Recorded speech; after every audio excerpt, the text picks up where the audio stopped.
Social media पर लोग सवाल पूछ रहे हैं कि क्या राहुल गांधी पिए हुए हैं। इसका सही जवाब तो हमें नहीं पता, लेकिन इतना ज़रूर कह सकते हैं कि निश्चित तौर पर उन्होंने पीएम मोदी की स्पीच सुनी होगी और शायद उसे सुनकर ही उनकी यह हालत हुई है।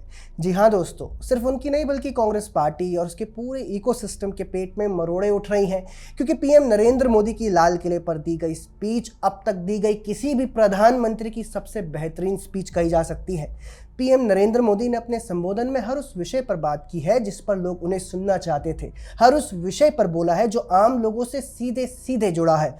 उन्होंने संविधान की बात करते हुए अपनी स्पीच की शुरुआत की और कहा कि डॉक्टर श्यामा प्रसाद मुखर्जी देश के संविधान के लिए बलिदान देने वाले पहले महापुरुष थे। डॉक्टर श्यामा प्रसाद मुखर्जी भारत के संविधान के लिए बलिदान देने वाले देश के पहले महापुरुष थे। संविधान के लिए बलिदान, धारा 370 की दीवार गिराकर एक देश एक संविधान के मंत्र को जब हमने साकार किया तो हमने डॉक्टर श्यामा प्रसाद मुखर्जी को सच्ची श्रद्धांजलि दी। जी हाँ दोस्तों, डॉक्टर श्यामा प्रसाद मुखर्जी आर्टिकल 370 हटाने के लिए निरंतर अभियान चला रहे थे। एक देश में दो विधान, दो निशान और दो प्रधान नहीं चलेंगे का नारा उन्होंने ही दिया था। 1953 में जब वे कश्मीर में इसके खिलाफ आवाज़ उठाने पहुंचे तो वहां उन्हें गिरफ्तार कर लिया गया। जेल में उनकी तबीयत खराब हुई और फिर रहस्यमयी परिस्थितियों में उनका निधन हो गया। खैर, आगे बढ़ते हैं। पीएम ने अपने भाषण में ऑपरेशन सिंदूर पर भी विस्तार से बात की और उन्होंने स्पष्ट किया कि भारत पाकिस्तान के न्यूक्लियर ब्लैकमेल को अब सहन नहीं करेगा। उन्होंने ये भी एक बार फिर साफ किया कि देश अब आतंकियों और उन्हें पालने पोसने वालों को अलग अलग नहीं मानेगा। हमने एक न्यू नॉर्मल प्रस्थापित किया। आतंकों और आतंकी को पालने पोसने वालों को, आतंकियों को ताकत देने वालों को अब हम अलग अलग नहीं मानेंगे। वो मानवता के समान दुश्मन है, उनके बीच कोई फर्क नहीं है। अब भारत ने तय कर लिया है कि न्यूक्लियर की धमकियों को अब हम सहने वाले नहीं हैं। न्यूक्लियर ब्लैकमेल लंबे अरसे से चलाया, अब ब्लैकमेल नहीं सहा जाएगा। पीएम के इस बयान का संदेश साफ है कि पाकिस्तान किसी भ्रम में ना रहे। इस बार उनके एयर बेसिस तबाह किए हैं, आतंकी अड्डे तबाह किए हैं। अगर दोबारा हिमाकत की तो कुछ भी हो सकता है। सिर्फ इतना ही नहीं, पीएम नरेंद्र मोदी ने एक बार फिर साफ कर दिया है कि सिंधु जल समझौते भारत को मंजूर नहीं है। सिंधु समझौते को उस स्वरूप को दशकों तक सहा है, उस स्वरूप को आगे नहीं सहा जाएगा। किसान हित में, राष्ट्र हित में ये समझौता हमें मंजूर नहीं है। इसके बाद पीएम नरेंद्र मोदी ने डिफेंस सेक्टर में भारत की आत्मनिर्भरता पर विस्तार से बात की। उन्होंने बताया कि कैसे भारत में बने हुए हथियारों ने ऑपरेशन सिंदूर के दौरान कमाल दिखाया। इसके साथ ही सेमीकंडक्टर की बात करते हुए कहा कि इस साल भारत में बना हुआ चिप आ जाएगा। हमने उस बोझ से मुक्त होकर के मिशन मोड में सेमीकंडक्टर के काम को आगे बढ़ाया। 6 अलग अलग सेमीकंडक्टर के यूनिट्स जमीन पर उतर रहे हैं। 4 नए यूनिट्स को हमने ऑलरेडी हरी झंडी दिखा दी है, ग्रीन सिग्नल दे दिया है। और देशवासियों और मेरे खास करके नौजवानों और विश्व भर में भारत की टेक्नोलॉजी की ताकत को समझने वाले लोगों को भी कहना चाहूंगा, इसी वर्ष के अंत तक मेड इन इंडिया, भारत की बनी हुई, भारत में बनी हुई, भारत के लोगों द्वारा बनी हुई मेड इन इंडिया चिप्स बाजार में आ जाएगी। इस तरह पीएम मोदी ने डिफेंस को कोर में रखते हुए बार बार आत्मनिर्भरता की बात की। दोस्तों, देश के लिए आज आत्मनिर्भरता उतनी ही जरूरी है जितना किसी समय अन्न की उपज बढ़ाना हुआ करता था। याद कीजिए, जब हमारे खेतों में अन्न की पैदावार कम होती थी, हम अपने लोगों का पेट भरने लायक भी नहीं हुआ पाते थे, बाहर के देशों पर गेहूं तक के लिए निर्भर थे, तब कैसे देश को अन्न संकट का सामना करना पड़ता था। आज का गेहूं ही सेमीकंडक्टर है, एआई है, डिफेंस इक्विपमेंट है, टेक्नोलॉजी है। इसलिए पीएम बार बार ऐसे तमाम सेक्टर्स में आत्मनिर्भरता की बात करते हैं जिससे कि किसी भी चुनौती के समय देश किसी तरह के दबाव में कभी ना आए। इसीलिए उन्होंने अपने खुद के जेट इंजन की बात भी कही है, यानी made in India jet engine. क्या हमारा अपना made in India fighter jets के लिए जेट इंजन हमारा होना चाहिए कि नहीं होना? आत्मनिर्भरता के साथ पीएम नरेंद्र मोदी ने जीएसटी रिफॉर्म का ऐलान भी किया है।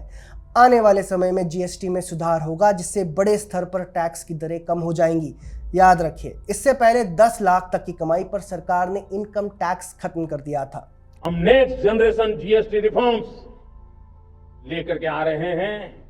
ये दिवाली के अंदर आपके लिए तोहफा बन जाएंगे। सामान्य मानवीय की जरूरतों के टैक्स भारी मात्रा में कम कर दिए जाएंगे। बहुत बड़ी सुविधा बढ़ेगी।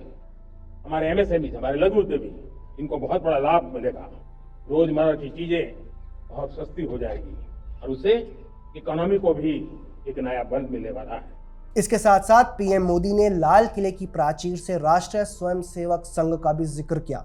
उन्होंने कहा कि सेवा, समर्पण, संगठन और अनुशासन आरएसएस की पहचान रही है। आज मैं बहुत गर्व के साथ एक बात का जिक्र करना चाहता हूं। आज से 100 साल पहले एक संगठन का जन्म हुआ, राष्ट्रीय स्वयंसेवक संघ। 100 साल की राष्ट्र की सेवा एक बहुत ही गौरवपूर्ण स्वर्णिम पृष्ठ है। व्यक्ति निर्माण से राष्ट्र निर्माण के संकल्प को लेकर के 100 साल तक मां भारती का कल्याण का लक्ष्य लेकर के लक्षावधि स्वयंसेवकों ने मातृभूमि के कल्याण के लिए अपना जीवन समर्पित किया है। सेवा, समर्पण, संगठन और अप्रतिम अनुशासन, ये जिसकी पहचान रही है, ऐसा राष्ट्रीय स्वयंसेवक संघ दुनिया का ये सबसे बड़ा एनजीओ है। एक प्रकार से 100 साल का उसका समर्पण का इतिहास है। आज लाल किले की प्राचीर से 100 साल की इस राष्ट्र सेवा की यात्रा में योगदान करने वाले सभी स्वयंसेवकों को आदरपूर्वक स्मरण करता हूं और देश गर्व करता है राष्ट्रीय स्वयंसेवक संघ की इस 100 साल की भव्य समर्पित यात्रा को, और हमें प्रेरणा देता रहेगा। दोस्तों, लाल किले से आरएसएस का जिक्र करना कांग्रेसी वामपंथी इकोसिस्टम को शायद पचेगा नहीं, लेकिन सच यही है कि देश के विकास में पिछले 100 वर्षों से आरएसएस योगदान देता आ रहा है। कांग्रेसी इकोसिस्टम पीएम की बात से सुलग जाएगा, लेकिन सच यही है कि देश में इतने बड़े स्तर पर निस्वार्थ भाव से अगर कोई एक संगठन काम कर रहा है तो वो आरएसएस है। ऐसे में निश्चित तौर पर पीएम का आरएसएस की बात करने की तारीफ होनी चाहिए। लाल किले से पीएम नरेंद्र मोदी ने डेमोग्राफी चेंज को लेकर भी देश को सावधान किया है। उन्होंने कहा है कि सीमावर्ती इलाकों में डेमोग्राफी बदल रही है। हम अपना देश घुसपैठियों के हवाले नहीं कर सकते। मैं आज देश के सामने एक चिंता, एक चुनौती के संबंध में आगाह करना चाहता हूं। षड्यंत्र के तहत, सोची समझी साजिश के तहत देश की डेमोग्राफी को बदला जा रहा है। एक नए संकट के बीज बोए जा रहे हैं और ये घुसपैठिए मेरे देश के नौजवानों की रोजी रोटी छीन रहे हैं। ये घुसपैठिए मेरे देश की बहन बेटियों को निशाना बना रहे हैं। ये बर्दाश्त नहीं होगा। ये घुसपैठिए भोले भाले आदिवासियों को भ्रमित करके उनकी जमीनों पर कब्जा कर रहे हैं। ये देश सहन नहीं करेगा।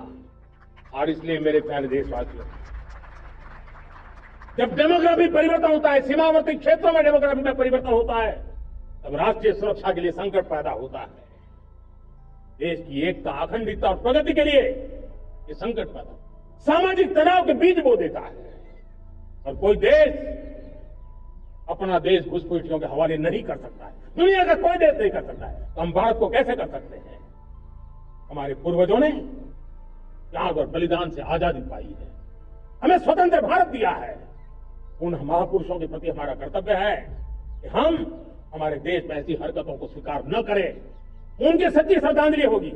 और इसलिए मैं लाल किले की प्राचीर से कहना चाहता हूं, हमने एक हाई पावर्ड डेमोग्राफी मिशन शुरू करने का निर्णय किया है। इस मिशन के द्वारा ये जो भीषण संकट नजर आ रहा है, भारत में मंडरा रहा है जो संकट है, उसको निपटाने के लिए तय समय में सुविचारित सुनिश्चित रूप से अपने कार्य को करेगा। उस दिशा में हम आगे बढ़ रहे हैं। दोस्तों, ये बहुत महत्वपूर्ण मुद्दा है। झारखंड, पश्चिम बंगाल, असम समेत कई राज्यों में पिछले कुछ वर्षों में बड़े स्तर पर डेमोग्राफी में बदलाव हुआ है। सीमावर्ती क्षेत्रों में भी घुसपैठिए सुनियोजित तरीके से ऐसा करते दिखाई दे रहे हैं। ऐसे में लाल किले की प्राचीर से पीएम मोदी ने इस मुद्दे को उठाया। ये दिखाता है कि जिन मुद्दों को लेकर देश के आम लोग चिंतित हैं, आप और मैं चिंतित हैं, देश की सरकार भी उन मुद्दों पर विचार कर रही है। इस तरह एक बात कही जा सकती है कि पीएम नरेंद्र मोदी की ये स्पीच हर एक एंगल से बेहतरीन थी, जिसमें उन्होंने हर एक जरूरी मुद्दे पर खुलकर बात की। आपको कैसी लगी पीएम मोदी की स्पीच? कमेंट सेक्शन में हमें ज़रूर बताएं। अगर आपको हमारा कंटेंट पसंद आता है तो हमारे चैनल को सब्सक्राइब भी कर लें। जय हिंद।